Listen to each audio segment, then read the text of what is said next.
이번 방송에서 제공하는 투자 정보는 투자 판단에 대한 조언입니다.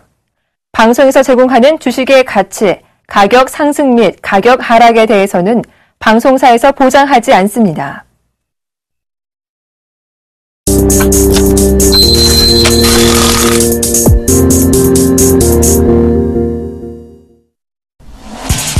시청자 여러분 안녕하십니까? 오늘장 내일장의 김동현입니다.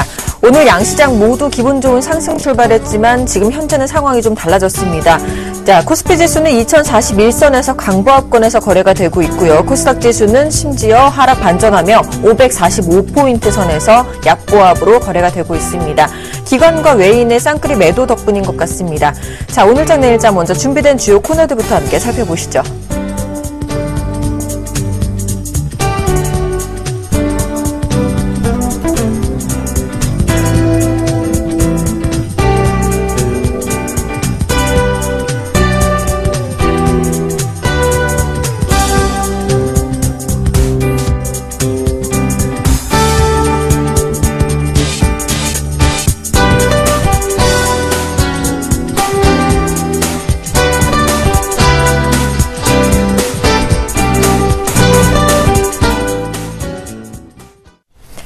먼저 오늘 우리 시장에는 어떤 이슈가 영향을 미쳤을지 대신증권 글로벌 마켓전략실의 이경민 연구위원 연결해서 오늘장 이슈 점검과 마감 전략까지 세워보도록 하겠습니다.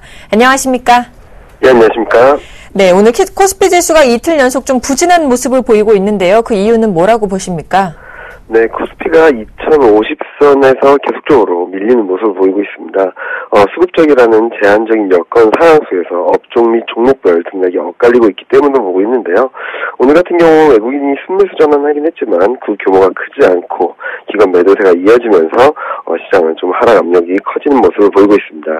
특히 어제 강했던 삼성전자, LG전자 같은 IT주들이 좀 주춤한 가운데 통신주들이 약세를 보이면서 좀 업종별이나 종목별로 크게 엇갈리는 종목 흐름이 좀 코스피 발목을 잡고 있는 것으로 판단하고 있습니다. 자, 그렇다면 오늘장 마감 전략은 어떻게 세워보면 좋을까요? 네, 내일 수요일에는 중국 실물경제지표 발표가 예정돼 있고요. 그리고 목요일에는 금통위가 예정돼 있습니다. 어떻게 본다면은 굵직한 이벤트가를 앞두고 있어서 단기적으로 좀 등락 과정을 보일 가능성이 높다고 보고 있는데요. 따라서 오늘 내일까지는 한 2030에서 2050선 두 번 박스권 등락을 이어갈 가능성이 높다고 보고 있습니다. 그런데 이런 과정은 시장이 추가 상승하기 위한 단기 매몰수화 과정, 과열 해소 과정으로 판단을 하고 있습니다. 따라서 정책 수혜가 기대되는 금융, 건설업종, 그리고 중국발 모멘텀의 수혜를 받을 수 있는 철강, 그리고 기계업종에 좀 포커스를 맞추시는 매매 전략이 필요한 시점이 아닌가라는 판단을 하고 있습니다. 네, 아무래도 굵직한 이슈들이 앞두고 있어서 좀 관망하는 장세가 펼쳐지고 있는 것 같습니다. 지금까지 대신증권 글로벌 마켓전략실의 이경민 연구위원과 함께했습니다. 도움 말씀 감사합니다. 네, 감사합니다. 바로 이어서 외환시장 흐름도 살펴보도록 하겠습니다. 자세한 소식을 KB 외환선물의 정경팔 팀장님과 연결해서 알아보겠습니다. 안녕하십니까? 네, 안녕하세요. 네, 오늘 달러 원환율이 1029원 70전으로 어제에 이어서 하락 출발하는 모습이었습니다. 현재 외환시장 동향 살펴봐 주시죠. 네, 달러 환율이 3거래일 연속으로 하락세를 보이고 있습니다. 오늘 서울외환 시장은 어제 종가 대비 60전이 하락한 1029원 70전에 개장했고요. 개장 이후 1028원대와 1030원 사이를 오가는 모습 보였습니다만 오후장 들어서서 1026원 90전까지 하락했고요. 이후 소폭 반등하면서 이 시간 현재는 1027원 20전에 거래가 되고 있습니다. 지정학적 불안 요인이 완화되면서 시장의 위험 선호도가 커지고 있는데요. 위험 선호도가 커질 때 나타나는 통상적인 반응은 증시의 상승과 채권 가격의 하락이고요. 외환시장에서는 달러화 대비 엔화의 약세와 위험 통화들의 강세입니다. 그런데 국제 외환시장에서는 이러한 통상적인 패턴과는 달리 위험 통화들이 달러화 대비 약세를 보이는데요. 이는 외환시장이 미 채권 수익률의 상승에 더 민감하게 반응하면서 달러화가 대부분의 통화 대비 강세를 보였기 때문입니다. 그러나 이러한 달러화의 반응은 원화에 대해서는 다르게 나타나고 있습니다. 지난 새벽 여고의 시장에서는 달러원 1개월물이 현물 환율로 환산해서 어제 서울시장 종가 대비 같은 수준에서 마감을 했고요. 오늘은 코스피 지수의 상승을 반영해서 하락 압력을 받고 있습니다. 또한 오전 중에는 호주의 주택 지표가 호조를 보이면서 이를 반영한 호주 달러의 강세로 원화가 동반 강세를 보였습니다. 자, 그렇다면 향후 전망은 어떻게 예상하시나요? 네, 달러원이 오늘 1026원대를 기록하면서 지난 5일부터 8일까지의 상승폭을 모두 반납하는 모습인데요. 위험 선호도가 상승함에 따라서 원화가 계속 강세 압력을 받겠습니다만 다른 통화상에서 나타나고 있는 달러와 강세 때문에 달러원의 하락 속도는 제한을 받을 것으로 보고 있습니다. 시장은 이번 주 금통위의 금리 결정을 주목하고 있는데요. 그동안 글로벌 달러가 강세를 보이는 상황에서 국내 금리 인하 재료가 동시에 나왔기 때문에 국내 금리 인하 재료 자체만으로 환율에 얼마나 영향을 주었는지는 파악하기 어렵고요. 만약 시장 참여자들이 국내 금리 인하를 재료 삼아서 달러를 매수했다면 이번 주 어떤 결정이 나오더라도 추가 금리 인하 가능성이 없는 상황에서는 차익 실현성으로 반락할 가능성을 배제하기 어렵습니다. 국내 금리 결정이 환율에 어떤 영향을 미칠지 주목할 필요가 있겠습니다. 네, KB 외환선물의 정경활 팀장님과 함께했습니다. 오늘 도움 말씀 감사합니다. 네, 감사합니다.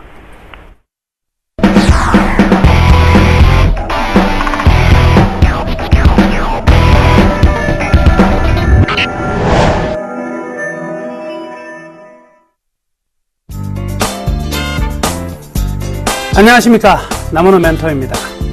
자, 오늘 시장이 좀 산뜻하게 출발하다가 또 밀리고 있습니다. 자, 어저께도 그랬고요, 3일 전에도 그렇고, 이런 모습이 조금만 나타나면 아이고 이게 왜 이랬나 하면서 또 떨어지는 것 아닐까 생각하면서 왜 오늘 떨어지는지 이유를 찾기에 분주하시죠. 찾을 필요가 없습니다. 시장은요, 좀 쉬어갈 땐 쉬어가는데 매일같이 올라가려고 하면은 생각을 하시면 안 되겠죠. 물론 떨어지는데 이유를 찾는다면 여러가지 이유가 이제 복합적으로 나올 수 있을 것인데요. 지금은요, 가장 큰 이유는요, 손바뀜입니다. 종목별 그리고 업종별 손바뀜이 많이 일어나고 있어요. 사실 오늘 하이닉스 같은 경우에는 지금 사실 급락이 들어오고 있는 모습이 나타나고 있고요. 그래서 오늘 종목별 차별화가 굉장히 심한 상황인데, 어저께 제가 아주 중요한 말씀 해드렸습니다. 유럽계가 지금 7월 달에 8,500억 밖에 사놨다 그랬죠. 그러면 6월달, 7월달 합해가지고 1조도 사지 않았거든요. 그럼 6조에서 7조 정도의 매수 물량이 들어올 가능성이 있는 것 출발이 바로 이 8월달입니다. 근데 8월달에 지금 외국인들의 매수세가 강력했나요? 강력하지 않았죠. 선물에서는요, 8월 들어서 딱 이틀 외국인들이 매수를 했고요. 나머지는 계속 매도입니다. 현 시간까지 제가 대충 집계를 해보니까 한 10,000계약 정도니까 1조 한 3천억 이상의 매물을 내놓았다는 거죠. 그러면 지금 유럽계 자금들이 이 시장에 활발히 지금 매수에 나서고 있는데, 그 매수는 전부 다 가격을 떨어뜨린 이후에 매수가 나타나고 있다. 즉 이번 또 매집의 일정 부분 전개되고 나서는 시장이 강력한 랠리가 나타날 것이다. 저는요, 어저께 말씀드린 그 1조가 되지 않는 금액에서의 순매수 가지고 2050포인트까지 올라왔다면, 이제 향후 6에서 7조 정도 들어온다면 2200포인트 훌쩍 넘어갈 것 같습니다. 그런데 문제가 하나 있습니다. 지금이 2100포인트, 2200포인트, 사실은 현재의 지수가 저평가냐라고 물어보신다면 고평가입니다 라고 저는 이야기할게요. 지금 지수는요, 사실은 저평가는 아닙니다. 지수는 적정 밸류에이션보다는 높은 가격이에요. 그러면 2100에도 2200에도 올라간다면 이거는요, 버블이라는 거죠. 나중에 다시 내려올 수밖에 없을 겁니다. 그렇기 때문에 버블이 나올지언정 간다는 거죠. 유동성 효과 때문에 그렇습니다. 그러니까 이 강력한 유동성 랠리에 초점을 맞춰가지고 여러분들이 대응을 하신다면, 자, 7월 달에 뭐 증권주 갔죠. 뭐 건설주, 은행주 많이 갔어요. 그렇죠? 철강주도 가고요. 거기서 나 하나도 수익 못 났는데 걱정하지 마세요. 거기에서 수익 못 냈던 거 단 한 번만에 종목만 선택을 잘 하셔도 여러분들이 수익을 못 냈던 부분보다 훨씬 더 많이 수익 낼 수 있습니다. 오늘은 저의 강력한 추천주이자 오늘의 특징주가 되는 종목인데요. 어떤 종목일까요? 삼성중공업입니다. 삼성중공업 오늘 특징주로 골라봤는데요. 장 초반에는 강세가 굉장히 셌어요. 그죠? 5% 막 넘어가다가 지금 좀 많이 밀려 내려왔습니다. 그죠? 밀려 내려왔지만, 그래도 현재는 뭐 한 2%대 중반, 플러스가 나고 있는데요. 이제 이유는 그렇습니다. 오늘 그 클락슨에서 나온 리포트가 7월 달에 한국이 조선 분야에서 중국을 제치고 다시 5개월 만에 1위를 탈환했다라는 내용이 나오면서 일단 조선주가 다 올라가죠. 근데 뭐 안에 내용을 보면 대우조선해양의 야말 프로젝트가 가장 많은 비중을 차지하고 있어요. 대부분의 프로젝트의 이번 수주에. 그래서 이제 순간적으로 1등을 올라섰는데, 이거 1등 올라섰다기보다도요, 월별 점유율이 42%, 월별 점유율이 40% 넘은 거는 1년 한 몇 개월 만에 처음이죠. 분명히 이런 내용은요, 이제는 어느 정도 바닥은 턴이 되고 있지 않나라고 이제 생각해 볼 수도 있다는 거죠. 이런 기대감입니다. 그래서 대우조선해양만 올라가는 것이 아니라 이 빅3 뿐만 아니라 조선업 전반적으로 오늘 강세를 보여주고 있는데, 여러분들이 궁금하게 생각하시는 것은 이 강세가 이어질 수 있느냐 아니면 이어지지 않느냐에 대한 부분이 되겠죠. 자, 삼성중공업 외국인과 기관 수급 동향 좀 체크해 보니까 재밌는 게 나왔는데요. 4월 달에요, 3만 원이 깨졌어요. 3만 원이 딱 깨지는 순간부터요, 증권사, 기관들의 매수가 좀 들어왔어요. 근데 증권사는요, 어떤 식으로 매수를 하냐면 계속적으로 매수해요.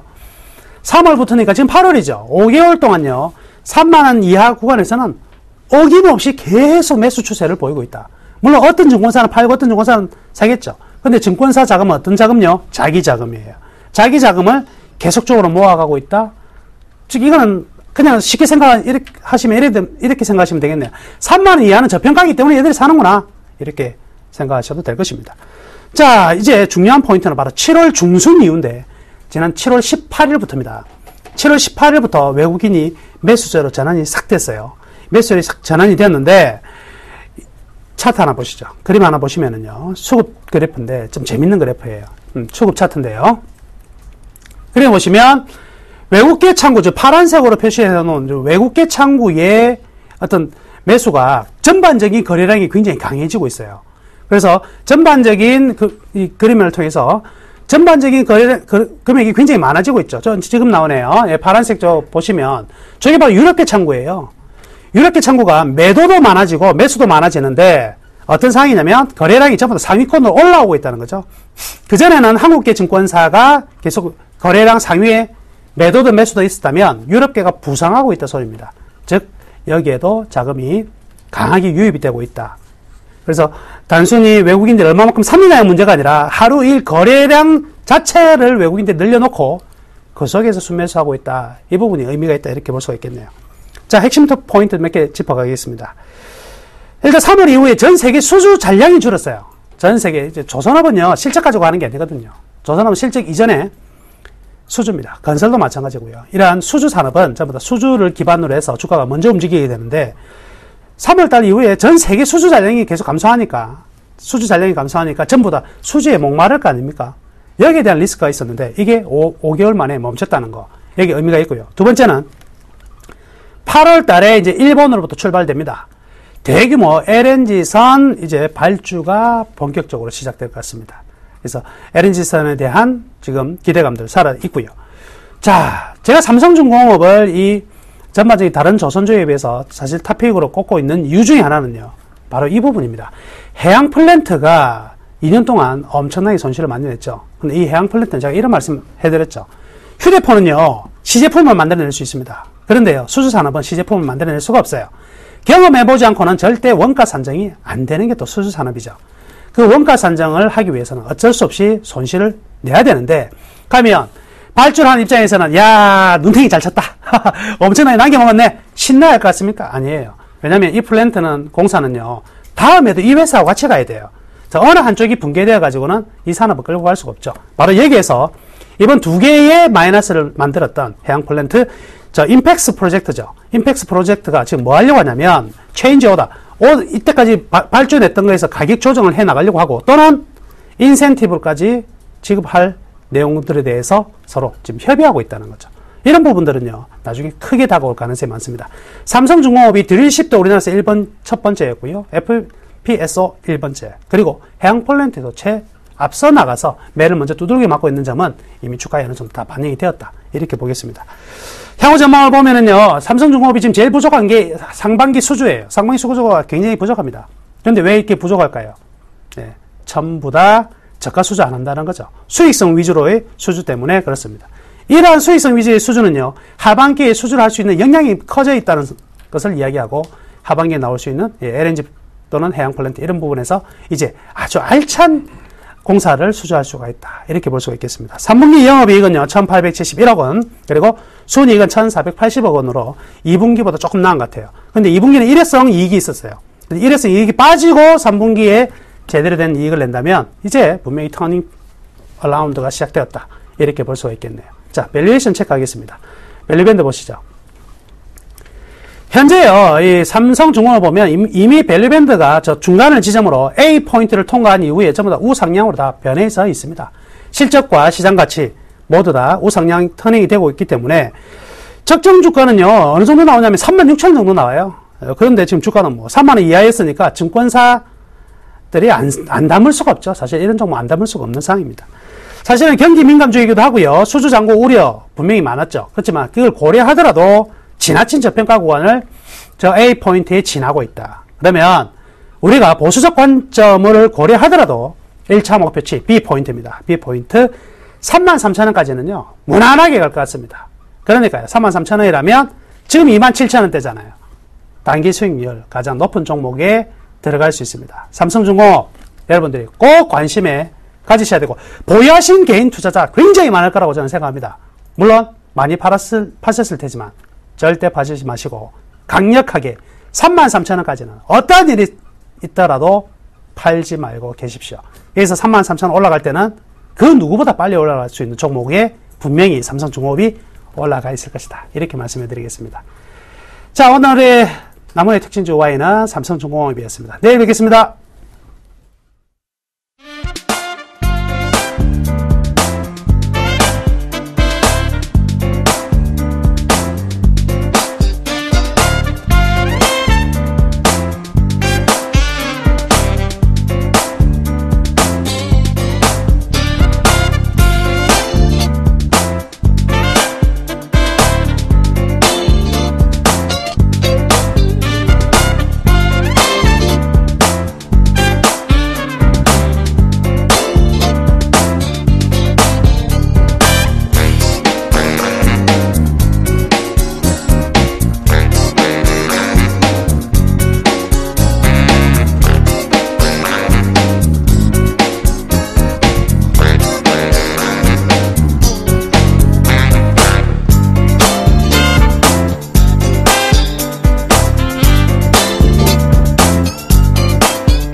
김용준의 시장 돋보기 시간입니다. 샘플러스 김용준 멘토와 함께 자세한 얘기 나눠보겠습니다. 안녕하십니까? 네, 안녕하세요. 예. 자, 코스피 지수가 외국인과 기관의 매매 공방이 벌어지는 가운데 방향성을 잡지 못하고 갈팡질팡하고 있는 모습입니다. 소폭 하락세로 좀 접어든 것 같은데요. 자세한 설명 부탁드리겠습니다. 일단 이제 제가 이제 오늘부터 이제 조금 주제를 좀 바꾸려고 합니다. 네네. 그러니까 뭐냐면 사실은 이제 제가 방향성도 말씀드렸고요. 그리고 이제 어제도 똑같은 게 뭐냐면 반복되는 얘기라는 좀 말씀드렸고, 더 이상 의미는 없습니다. 그러니까 저는 이제부터는 뭐냐면 방향성을 얘기할 게 아니라 어떻게 해야 되는지를 좀 얘기해야 되는 거고, 그래서 이제 앞으로 이제 업종 분석이나 종목 분석에 좀 집중을 하려고 하는 거고, 그런 쪽에 이제 종목을 좀 말씀드리려고 하는 거고요. 뭐 그런 의미에서 아까 이제 앞부분에서 이제 나무노 멘토님 말씀하신 삼성중공업 좋습니다. 저도 개인적으로 좋다고 보는데, 네.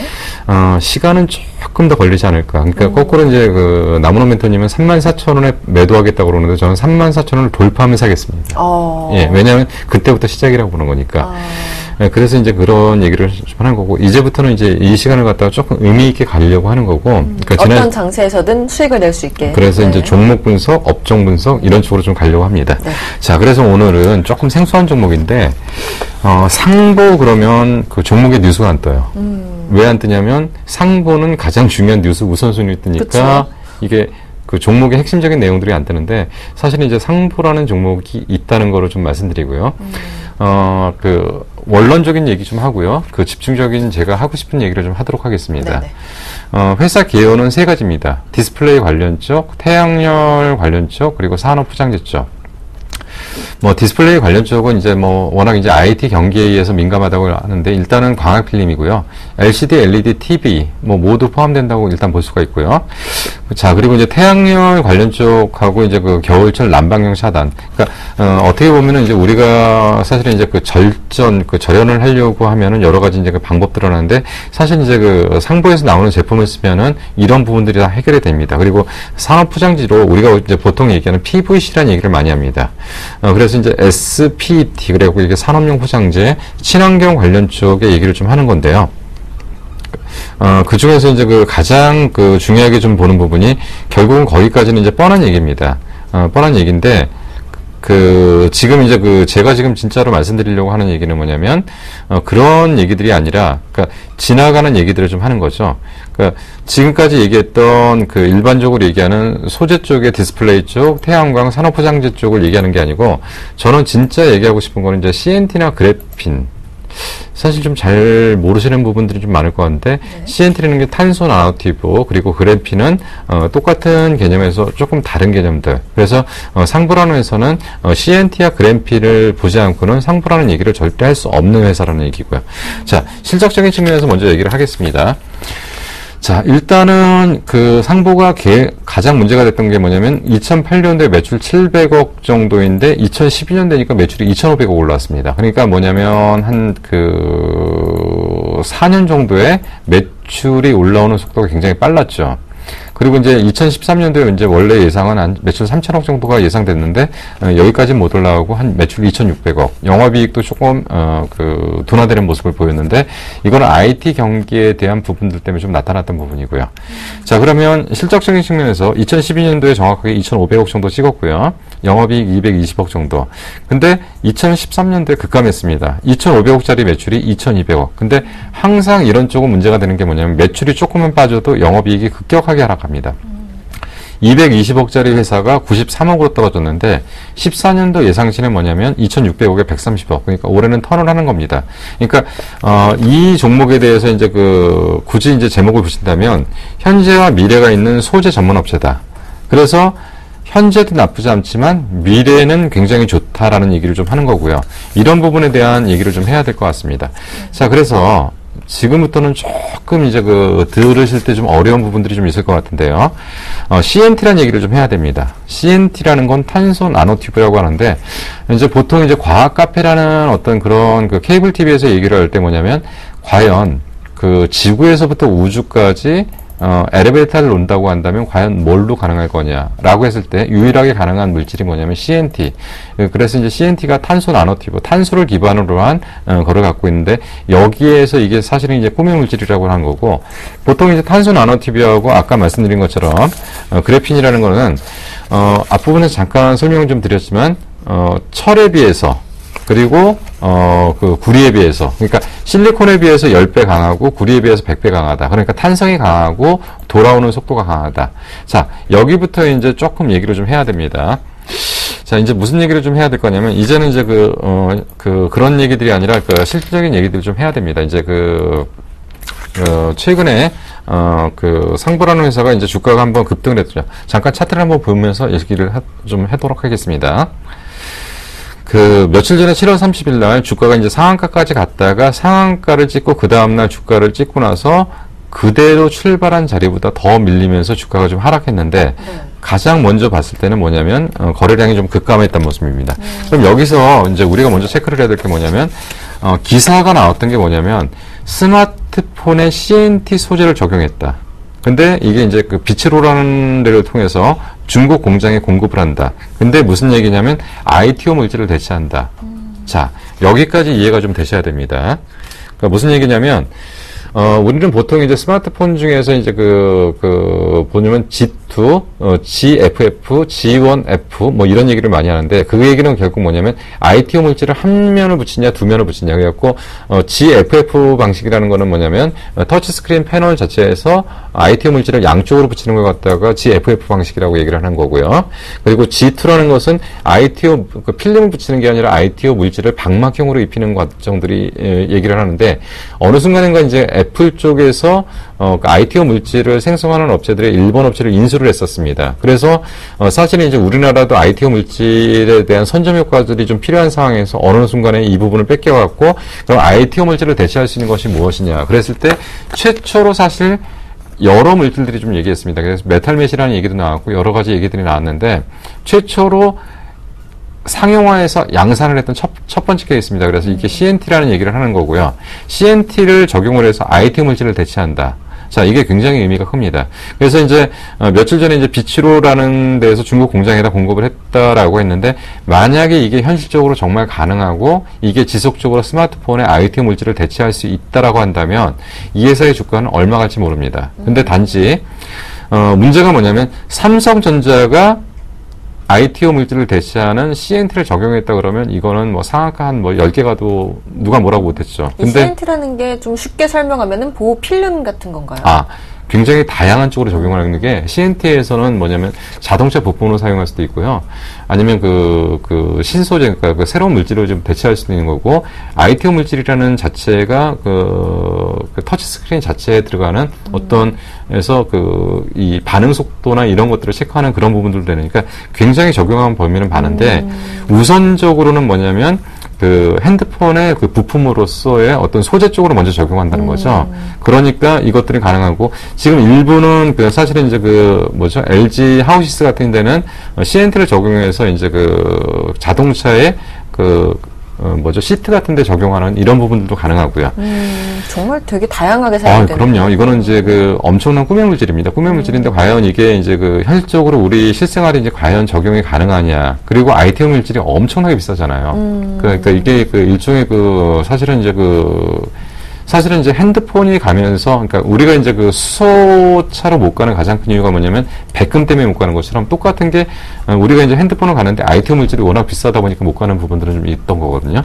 그래서 이런 부분들을 좀 해결할 수 있는 것들이 이제 CNT 적용인데 여기서 이제 문제가 되는 게 비치로입니다. 이게 국내 업체이긴 한데 만약에 이게 삼성전자가 CNT를 적용해서 핸드폰의 ITO 물질을 대체했다, 아니면 LG전자가 대체했다, 그러면 이거는 이제 대형 사건이었습니다. 근데 이 비치로라는 회사가 중국의 공장에 대입을 했다 보니까 이게 긴지한지 잘 모르겠다는 거죠. 근데 이제 얘네들이 사실은 CNT라는 기술에 대한 원천 기술은 굉장히 갖고 있었고요. 그리고 이제 그래핀이라는 걸 가는 거고요. 그리고 이제 이게 향후 이제 맨 마지막 장에서 잠깐만 보여드리겠습니다. 자. 맨 마지막 장에 이제 맨 끝장에 보면은 플렉셔블 디스플레이, 두루마기 투명 전극, 디스플레이 태양전지, 각종 유연 전극 적용, 전자패 차폐 필름, 자동차용 유리. 그러니까 지금 현재 상용화가 돼 있는 거는 차폐 필름까지 가능해요. 차폐 필름이라는 게 이제 결국은 우리가 이제 전자파를 차단하는 그런 기능들을 하는 거고요. 네. 그래서 얘네들이 만약에 현실적으로 정말 상용화가 가능한 쪽까지 간다라고 한다면 이거는 굉장한 겁니다. 그래서 얘네들의 현재 가격은 어떻게 돼요?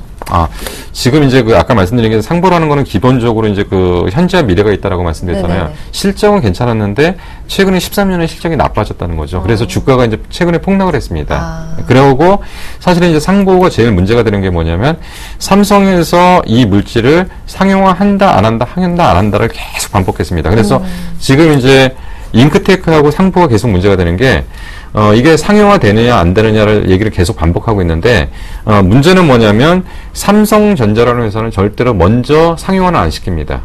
그러니까 다른 데서 하는 거 보고 잘 되면 그때 쓰는 거죠. 그래서 아까 말씀드리는 비치로라는 데가 먼저 이게 상용화를 했다는 것은 굉장히 큰 의미가 있고요.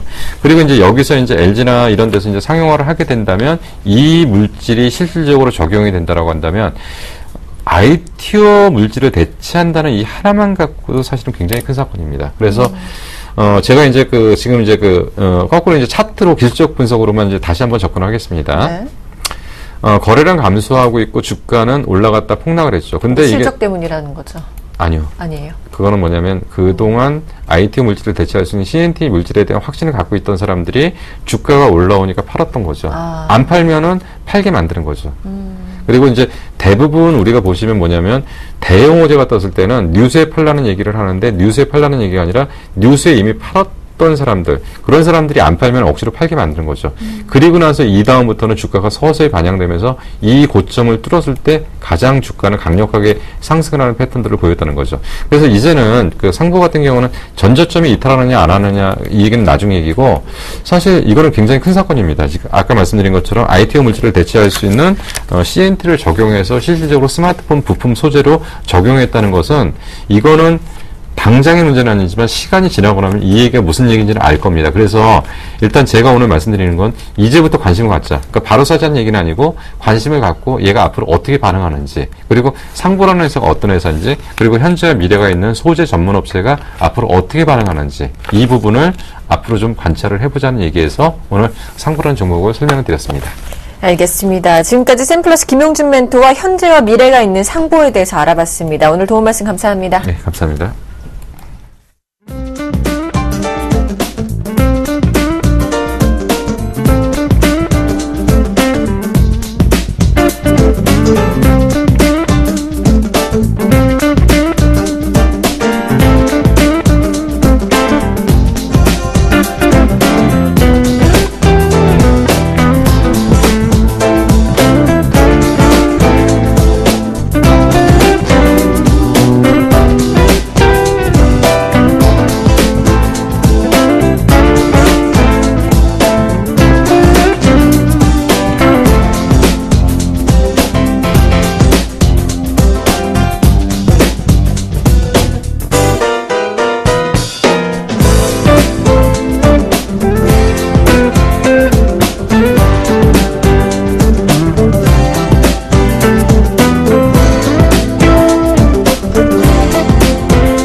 안녕하십니까, 김선윤 멘토입니다.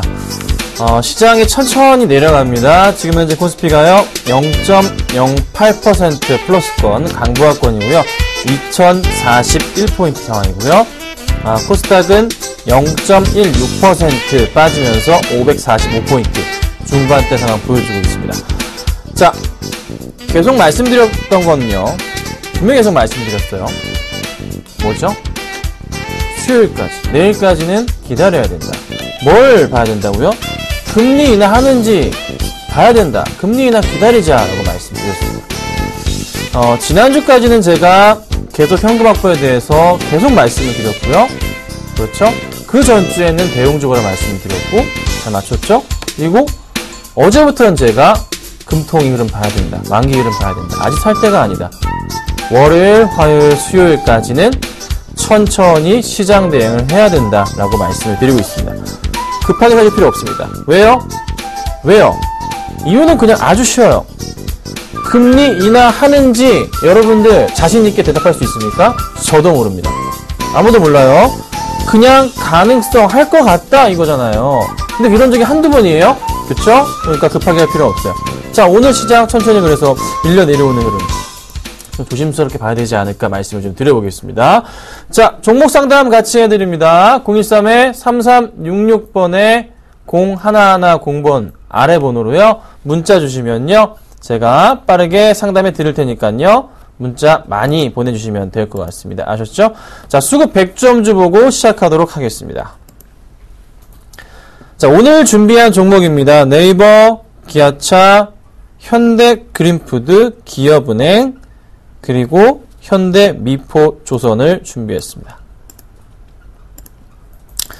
자, 먼저 네이버부터 좀 볼게요. 네이버 오늘 시장에서 수급이 잘 들어오고 있는 그런 종목 중에 하나입니다. 자, 현재 2% 정도의 상승 흐름을 보여주고 있어요. 좋은 모습을 보여주고 있죠? 수급 볼게요. 자, 오늘장 수급 보자면 보이시나요? 수량입니다. 외인이 3만 주, 기간이 만 주. 자, 네이버는 70만 원이 넘는 주식이에요. 금액으로 볼게요. 자, 금액으로요. 외인들이 얼마? 240억, 기간이 한 78억 정도를 현재 순 매수를 해주고 있습니다. 양매수 좋아요. 그렇죠? 외인과 기간. 최근에 수급 보자면 꾸준한 외인의 흐름에서 기관들이 팔고 나가는 모습이었는데 이제 어떻게 다시 매수로 분위기 바뀝니다. 자, 그러면 지금 현재 구간대에서 현재 구간대 121선 라인과 60일선 아래 부근에 해당하는 부분, 요 포인트죠? 네, 120일선 아래까지 온 부분. 정말 좋은 타이밍이 아닐까. 상승 준다면 어디까지 갈까요? 1차적으로는 얼마? 80만원 완전 초반대까지 올라가는 거고, 그 다음 얼마까지 갈까요? 85만원까지 흐름을 단계적으로 보셔야 되지 않을까 말씀드릴 테니까 참고 부탁드리겠습니다. 자, 그 다음 기아차입니다. 자, 기아차가 흐름이 굉장히 좋아요. 어제 기아차가 몇 퍼센트 빠졌냐면요. 1.6% 밀렸었는데 다시 다 회복을 합니다. 현재 2% 이상 상승 중에 있는데요. 자, 기아차의 수급 상황부터 같이 체크해 보겠습니다. 자, 기아차의 오늘 수급 상황입니다. 같이 보시자면요. 외인이 현재 59억 원치 매수해주고 있고요. 기간은 23억 원치를 순 매수해줍니다. 보험 쪽엔 팔지만 투신과 연기금에서는 매수해주면서 주가를 끌어올려줍니다. 자, 수량으로 체크하면 좀 더 편하시겠죠? 외인들이 97,000주, 기간이 약 4만 주가량 매수를 해주고 있어요. 최근에 수급 볼게요. 그렇게 팔던 외인들이 어떻게 매수로 다시 들어옵니다. 기관들은 거의 매수 분위기였죠. 자, 오늘 다시 양매수가 들어오기 시작합니다. 차트 분위기 어떻게 해요? N자형 파동으로 올라가는 걸까요? 아마 내일이 좀 고비가 되지 않을까 싶네요. 내일 사야 되나요? 아니라고요. 거의 모든 대형주는요, 목요일날 금리 인하 여부 확인하고 사야 됩니다. 분명히 말씀드릴게요. 금리 인하 안 하면 실망감 때문에 지수 상승 흐름 다 반납할 수도 있어요. 그러니까 천천히 대응하시고요. 목요일날, 제가 내일도 아마 설명드릴 거지만 목요일까지는 좀 지켜보자, 이렇게 의견 드리겠습니다. 자, 현대그린푸드 볼게요. 자, 오늘 8% 급등하고 있어요. 그리고 어제도 현대그린푸드가 5% 급등을 했습니다. 네. 쫙쫙 날아가죠? 자, 현대그린푸드의 흐름을 보자면요. 주봉으로 볼게요. 계속 쭉 올라가는 그림이었는데, 그쵸? 근데 이게 언제부터? 2012년 거의 말부터 해서 바닥 포인트 라인이 거의 요 그림이 거의 라인이고요. 요 정도 구간대. 그리고 상승 포인트 구간대, 상단 포인트가 이 구간에서 많이 좀 변동상을 보여줍니다. 자, 지금 포인트도 어찌 보면 상단 포인트에서 맞고 떨어지는 듯한 그런 포인트가 좀 잡혔어요. 그럼 아무래도 조금은 불안할 수 있는 그림이 나오고 있죠. 자, 오늘장 수급 볼게요.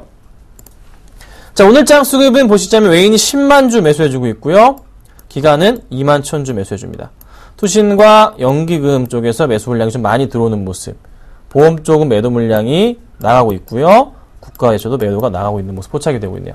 자, 최근의 수급 볼까요? 최근의 수급 어떻게 되고 있습니까? 외인 3거래일 기간, 네, 매수 들어옵니다. 자, 이런 식으로 매수 들어와요. 양매수가 그래도 양호하게 들어오고 있는 모습이 포착이 되고 있다는 거죠. 나쁘지 않은 수급이에요. 상승으로의 분위기 자체가 지속적으로 갈 수가 있다. 시장을 조금 더 긍정적으로 볼 필요가 있지 않을까. 자, 상승 모습이 좀 나올까요? 나올 가능성에 베팅을 하고 싶습니다. 하지만 지금 시점부터는 이건 어떻게? 비중이 크시다면 줄여야 되는 시점이 왔어요. 그게 바로 오늘인 듯 싶어요. 그래서 비중이 높으신 분들은 조금은 줄여가시는 전략. 정말 크신 분들 20%대로 낮추길 말씀드릴 테니까 그렇게 참고하시고 대응 부탁드리겠습니다. 아셨죠? 자, 그 다음 종목으로는 이제 기업은행인데요. 기업은행을 좀 살펴보도록 할게요. 기업은행 같은 경우는 정말 최근에 흐름이 굉장히 좋았어요. 아, 네, 그쵸? 잘 움직여줍니다. 바닥에서 흐름이 정말 좋게 상승적 분위기가 나와주고 있어요. 자, 오늘장 수급 보니까요. 자, 외인이 16만 주, 기관이 7천 주 매수를 해주고 있습니다. 정말 잘 가고 있죠? 자, 기업은행은요, 잘 아시겠지만 제가 여러분들께 매수 의견을 드린 종목이죠? 어디서? 13,000원. 13,000, 정확하게 13,300원에서 첫 매수 사인을 드렸습니다. 자, 그리고 나서요, 16,300원, 400원대 수익 실현을 했죠? 네, 한 3,000원 정도 올랐던 그런 종목입니다. 자, 더 가고 있습니다. 수급이 더 들어와요. 더 올라갈까요? 가능성 있어 보이네요. 어떤 그림? 이거 N자형 상승세 나올 가능성 있어 보입니다. 제가 이거를 정리했던 이유는 잘 아시겠지만, 공개방송 들어오신 분들 아시겠지만, 다른 종목군이 수익이 안 나다 보니까 코스닥 급락으로 인해서 딱 코스닥 대형주 쪽으로 들어갔던 두 개 종목군이 문제가 생기다 보니까 그거 손절 처리하면서 이 종목 같이 제가 수익 실현하고 나오면서 손해를 안 보고 나오기 위해서 제가 포트 조정을 했던 거지, 가져가도 된다라고 말씀드렸던 종목이에요. 상승으로의 분위기 더 나올 수 있다 말씀드렸습니다. 그렇죠? 조정 나온 이후에요. 더 나오고 있네요. 그럼 지금 매수해야 되냐? 그건 아닌 것 같아요. 하지만 나쁘진 않습니다. 외인의 매수 그림이 들어왔다는 거. 긍정적으로 보시고 대응하시되, 언제? 목요일날 보시고 대응하시라 말씀드릴게요. 자, 그 다음이요. 마지막인데요.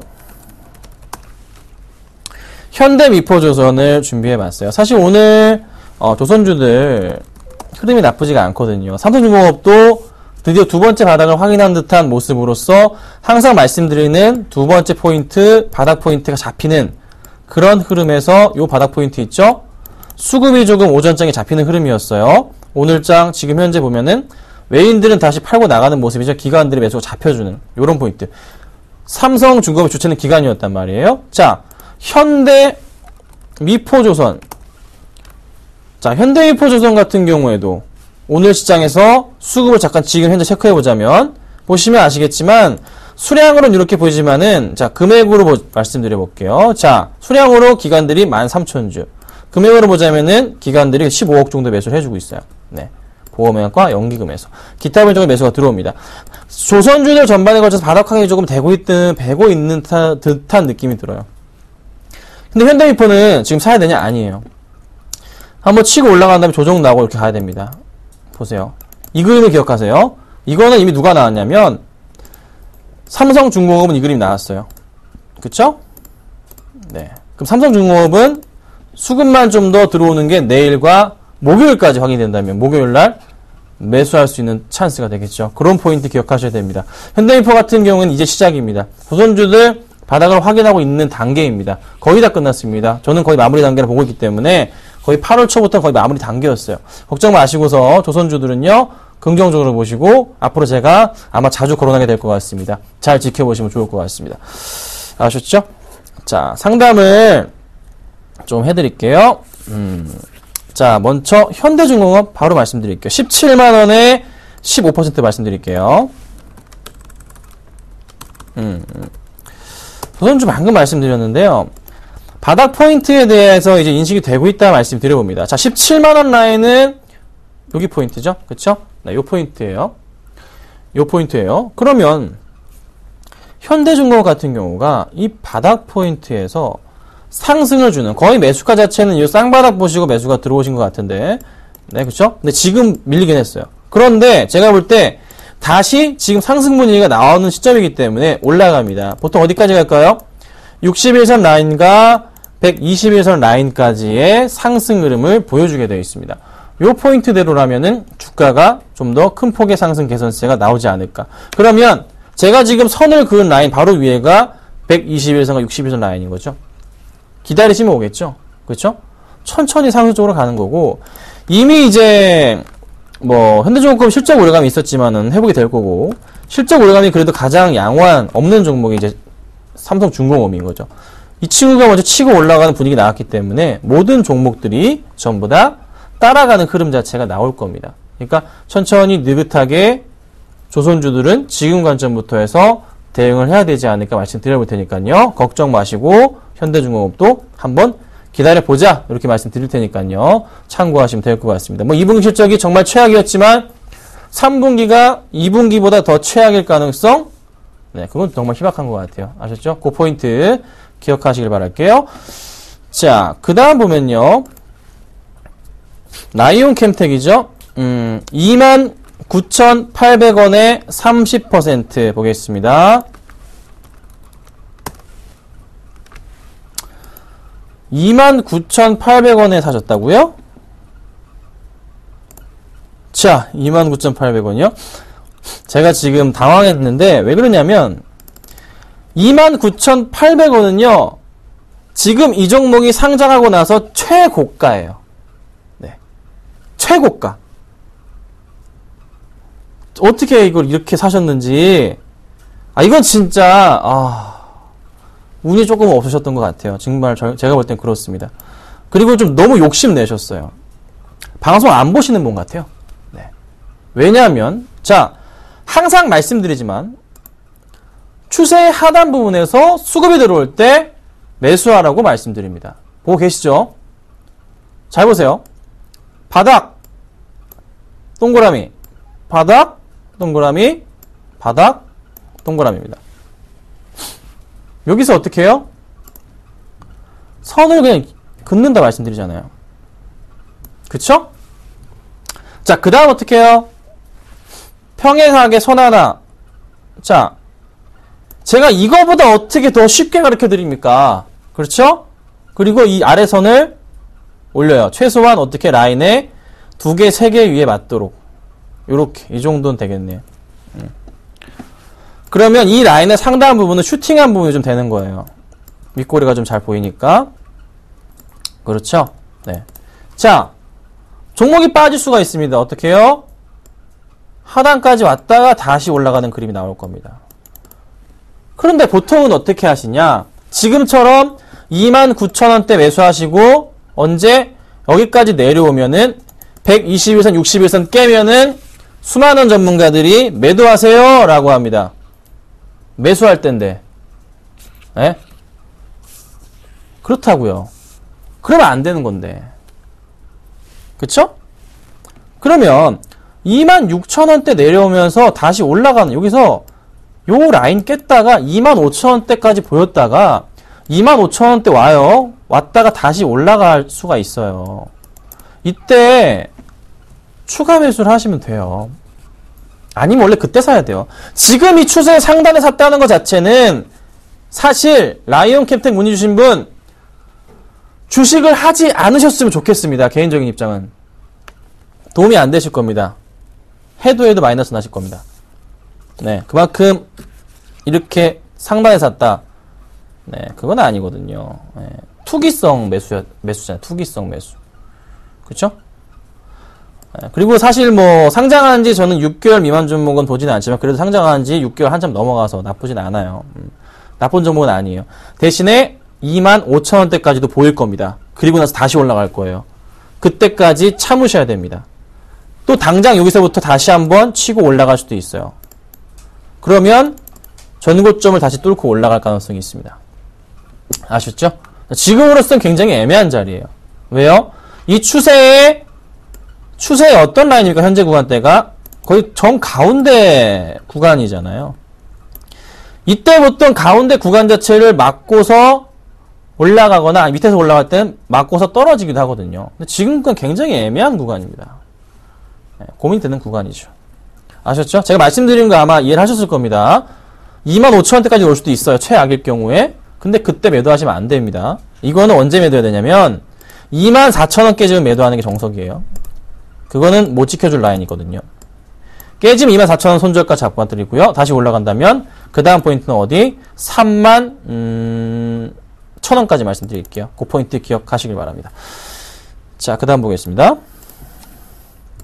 소리바다 4,150원 20% 볼게요. 4,150원 20%. 네. 4,000원에 한번 선을 한번 그어볼까요? 자, 이분도요. 주식하시면 안 될 것 같아요. 네. 네, 굉장히 단호하죠? 단호박입니다. 되게 유명해요. 아니면 아닌 거예요. 네, 어쩔 수가 없어요. 왜요? 투기 하셨잖아요. 투기 하시고 계잖아요. 투기. 그쵸? 따라가신 거잖아요. 이따 사셨더라도. 이따 떨어지는 거 이런 거 어떻게 들어가? 이런 거 어떻게 사요? 뭐 삼성과의 제휴 여러 가지 좋은 이벤트 많아요. 이슈 많지만 모두 다 알고 있는 그런 소식들. 그렇죠? 지금의 흐름에서 이 종목 어떻게 될 것이냐. 지금 요 포인트가 바닥 포인트로서 주가를 지키고 있는 자리입니다. 이 자리가 자리예요.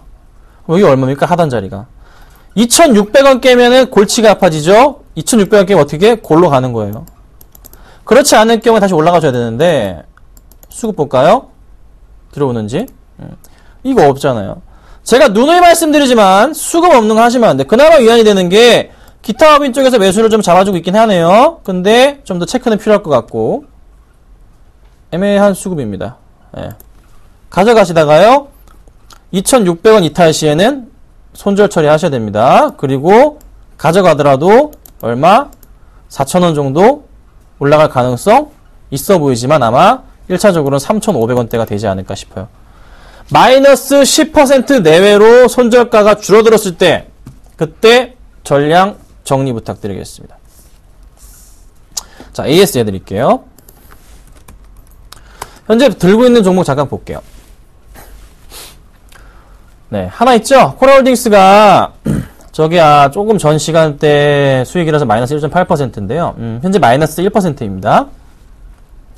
자, 코라홀딩스는 어제 분명히 말씀드렸어요. 종가로 사셔도 괜찮고 아니면 다음날 보시고서 사셔도 괜찮다 말씀드렸습니다. 현재는 아시겠지만 매수 구간입니다. 분명히 말씀드릴게요. 매수할 수 있는 구간이다 말씀을 드릴 건데요. 벌써 세 번째 바닥으로서 올해 보여주고 있는 그 흐름이 나타나고 있는 거고요. 그쵸? 상승을 줄 수 있는 그림이 너무나 회사에 많아요. 네. 계속 올라갈 수 있는 가능성이 있단 말이죠. 수급이 바뀔 겁니다. 바뀔 거예요. 하반기 실적 개선세가 크기 때문에. 아셨죠? 이 종목 걱정하지 마시고 현재가도 괜찮다 말씀드리고 하나 더 방송 자주 보시는 분들 계시니까 AS 해드릴게요. 삼천레전거도 오늘 오전에 말씀드렸습니다. 공개방송 때 말씀을 드려봤고요. 이 종목도 역시나 네, 요 포인트에서 매수 의견 드렸죠. 공개방송 때 여기서도 말씀드렸어요. 그렇죠? 천천히 오르고 있어요. 천천히 갑니다. 상승 분위기 나오고 천천히 가고 있죠. 이 종목도 마찬가지로 좀 더 긍정적인 흐름으로 올라갈 가능성이 높아 보입니다. 왜요? 가을은 올해 기니까. 레저 시즌은 기니까. 같은 이슈들. 코라홀딩스도 같이 보시면 좋을 것 같습니다. 자, 걱정이 없네요. 종목들 보시고 대응하시고 일단 이 방송에서는 코라홀딩스만 제가 계속 AS에 드릴 테니까요. 참고하시고요. 내일은 또 지켜볼지 모르겠지만 목요일날 시장 보고서 분명히 제가 종목을 드릴 수도 있을 것 같습니다. 방송 놓치지 마시고 끝까지 시청 부탁드리도록 하겠습니다. 내일 아침에 뵙겠습니다. 감사합니다.